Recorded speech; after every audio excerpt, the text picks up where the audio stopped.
ధన్య ధన్యవాదాలు అధ్యక్ష. మొదటిగా నాకు ఇక్కడ మాట్లాడడానికి అవకాశం ఇచ్చినందుకు మీకు, మరి నన్ను గెలిపించి శాసనసభకు పంపించినందుకు మా పాలకుర్తి ప్రజలందరికీ కూడా ధన్యవాదాలు అధ్యక్ష. గత 9 సంవత్సరాల నుంచి కూడా విద్యారంగం అనేది ఎంతో దారుణంగా తయారైంది అధ్యక్ష. అది నా పల్లబాట కార్యక్రమంలో ఊర్లన్నీ తిరుగుతుంటే ఆ స్కూల్స్ని చూస్తుంటే ఎంతో బాధేస్తుంది. ఎందుకంటే పిల్లలు ఎంత ఇబ్బంది ఉన్నా కానీ కొంతమంది పిల్లలు కింద కూర్చొని అసలు కనీసము మౌలిక వసతులు కూడా లేవు అధ్యక్ష. టాయిలెట్స్ అయితే అవి ఎంత దారుణంగా ఉన్నాయంటే అక్కడ పిల్లలు అవి ఎట్లా యూజ్ చేస్తుండ్రు అన్న చూస్తేనే చూసిన వాళ్ళకి బాధ అవుతుంది అధ్యక్ష. కొన్ని చోట్లనేమో అసలు టాయిలెట్సే లేవు, కొన్ని చోట్ల ఉంటే మెయింటెనెన్స్ లేదు, ఇంకొన్ని చోట్లనేమో అసలు ఎన్ని రిపేర్స్ ఉన్నాయంటే అధ్యక్ష అది పట్టించుకున్న నాదుడే లేడు అధ్యక్ష గత 10 సంవత్సరాలలో కూడా.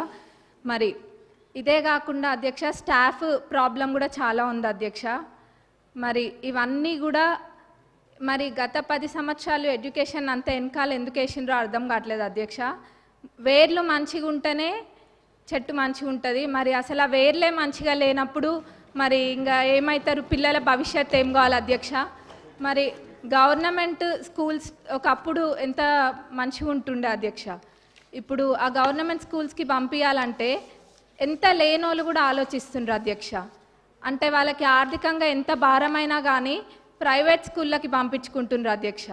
ఎందుకంటే అక్కడ పోతే ఎటువంటి వసతులు లేవు కాబట్టి. కానీ ఇప్పుడు అయితే అధ్యక్ష మన ప్రభుత్వం అధికారంలోకి వచ్చినాక ఈ విద్యారంగం అనేది క్రమంగా మెరుగుపడుతుంది. అట్లనే ఇంటిగ్రేటెడ్ స్కూల్స్ అనేది కూడా నియోజకవర్గానికి ఒక ఇంటిగ్రేటెడ్ స్కూల్ ఇస్తా అనడం కూడా ఎంతో సంతోషంగా ఉంది అధ్యక్ష. అది అందరు పిల్లలు కూడా సామాన్యులు కూడా అందరూ ఇంటర్నేషనల్ స్కూల్స్లలో చదువుకున్న విధంగా అక్కడ చదువుకుంటారు అధ్యక్ష. మరి ఆ విధంగానైనా ఈ విద్యారంగం అనేది కొంచెం మంచిగా అవుతుంది అధ్యక్ష. మరి ముఖ్యంగా అధ్యక్ష ఈ టాయిలెట్స్ అనేది మటుకు చాలా పెద్ద సమస్య అధ్యక్ష. ఏదో చెప్పాలని కాదు, నేను నిజంగా అన్ని స్కూల్స్ విజిట్ చేస్తున్నా. మరి గతంలో వాళ్ళు చేయలేంది మన ప్రభుత్వంలో చేసి చూపిస్తామన్న నమ్మకం నాకుంది, అది ఖచ్చితంగా కూడా చేస్తాం అధ్యక్ష. మరి అట్లనే బడ్జెట్కి వస్తే అధ్యక్ష, ఇప్పుడు ఈ సంవత్సరం బడ్జెట్లో ప్రాథమిక విద్యకు 17,931 కోట్లు, మరి ఉన్నత విద్యకు 2,859 crores అండ్ టెక్నికల్ ఎడ్యుకేషన్కి 490 crores చెప్పున మొత్తం ప్రభుత్వం కేటాయించింది అధ్యక్ష. మరి మొత్తం కలిపి చూస్తే 21,000 కోట్ల పైన అధ్యక్ష. మరి దీన్ని బట్టే తెలుస్తుంది మన ప్రభుత్వము ఈ శాఖకి ఎంత ప్రాధాన్యత ఇస్తుందనేది. ఎందుకంటే ఎవరైనా చదువుకుంటే చాలు, మన దగ్గర ఆస్తి ఉన్నా లేకపోయినా ఆ విద్య మనకు ఆస్తి అన్నది మన ప్రభుత్వం నమ్ముతుంది కాబట్టి ఈ విధంగా బడ్జెట్ పెట్టడం జరిగింది అధ్యక్ష. మరి నేను ఇందాక అన్న విధంగా వాళ్ళు చేయండి తప్పకుండా మన ప్రభుత్వం చేసి చూపిస్తుంది. మరి మా పాలకుర్తి నియోజకవర్గానికి వస్తే అధ్యక్ష, దేవాదుల కింద మాకు ప్యాకేజ్ 6 అని ఉంటుంది అధ్యక్ష. మరి అన్నీ కంప్లీట్ అయినాయి కానీ అధ్యక్ష ఎందుకో మా ప్యాకేజ్ 6 మటుకు గత 10 సంవత్సరాలకు ఎంతో నిర్లక్ష్యానికి గురై ఉంది అధ్యక్ష.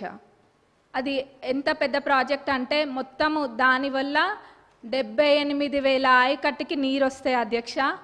అయినా కానీ ఎంతో నిర్లక్ష్యం చేసిండ్రు అధ్యక్ష.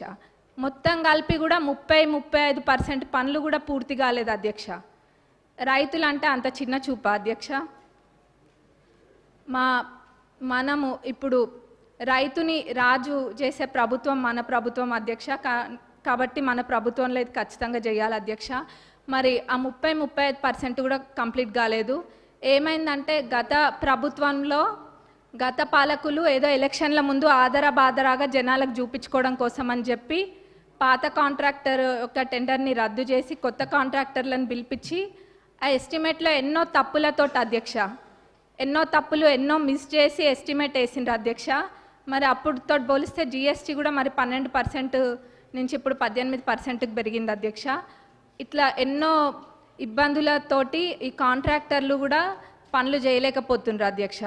కాబట్టి ఈ పాత ఎస్టిమేట్ని కొంచెం సవరించి కొత్త ఎస్టిమేట్ తయారు చేసి అట్లనే పనులని ప్రారంభించాలని చెప్పి మీ ద్వారా గౌరవ ఇరిగేషన్ మినిస్టర్ గారిని మరి గౌరవ సీఎం గారిని కోరుతున్నాం అధ్యక్ష. ఎందుకంటే చాలా పెద్ద ప్రాజెక్ట్ అధ్యక్ష. 78,000 ఎకరాల రైతులకి ఇది నీరు అందిస్తుంది కాబట్టి ఇది పెద్ద ప్రాజెక్ట్ అధ్యక్ష. దీన్ని మన ప్రభుత్వంలో పూర్తి చేసి చూపించాలి అధ్యక్ష మనము. మరి అట్లనే అధ్యక్ష కాలువలు అధ్యక్ష, కాలువలు కొన్ని చోట్ల అధ్యక్ష అన్ని చాలా మటుకు కాలువలల్లో అన్ని చెట్లు మొలిచి ఉన్నాయి అధ్యక్ష. దాన్ని కూడా ఎవరు పట్టించుకోలేదు. మళ్ళీ ఎట్లున్నారంటే ఇక్కడ సభలో అనొచ్చు అనొద్దో అదేదో వాళ్ళు చేయకుండా ఏదో 10 సంవత్సరాలు మనమే ఉండి పాలించినట్టుగా చెప్తున్నారు అధ్యక్ష. ఏమైంది కాలువల్లో అవి ఉన్నాయి ఇవి ఉన్నాయి అని. మరి నవ్వాలో ఏడవాలో తెలియదు అధ్యక్ష. కాబట్టి మేమే మా నియోజకవర్గంలో అయితే ఒక 30 కిలోమీటర్లకు పైగా మా సొంత డబ్బులతోటి మేమే పెట్టి అది తవ్విపియడం కూడా జరిగింది అధ్యక్ష. ఇక్కడ ఇదంతా ఇబ్బంది లేకుండా లైనింగ్ కాలువలు అన్నిటికీ కూడా లైనింగ్ చేయాలని మీ ద్వారా నేను కోరుతున్నా అధ్యక్ష. మరి అట్లనే అధ్యక్ష చివరిగా రుణమాఫీ, ఆ రోజు అందరము ఇక్కడున్న శాసనసభ్యులం అందరం కూడా ఎంతో నమ్మకంతో చెప్పినాము. గతంలో రుణమాఫీ పూర్తి స్థాయిలో చేసింది కాంగ్రెస్ ప్రభుత్వమే, ఇప్పుడు చేయబోయేది కూడా కాంగ్రెస్ ప్రభుత్వమే అని.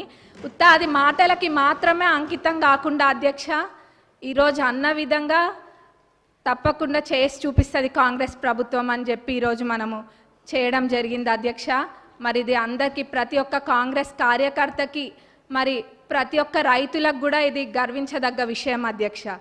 మరి మన గౌరవ అగ్రికల్చరల్ మినిస్టర్ గారిని మరి మన డిప్యూటీ సీఎం గారికి మా నియోజకవర్గ ప్రజలందరి తరపున ధన్యవాదాలు తెలియజేస్తున్నా అధ్యక్ష. నాకు ఇక్కడ మాట్లాడే అవకాశం ఇచ్చినందుకు మరొకసారి ధన్యవాదాలు తెలుపుతూ ముగిస్తున్నాను.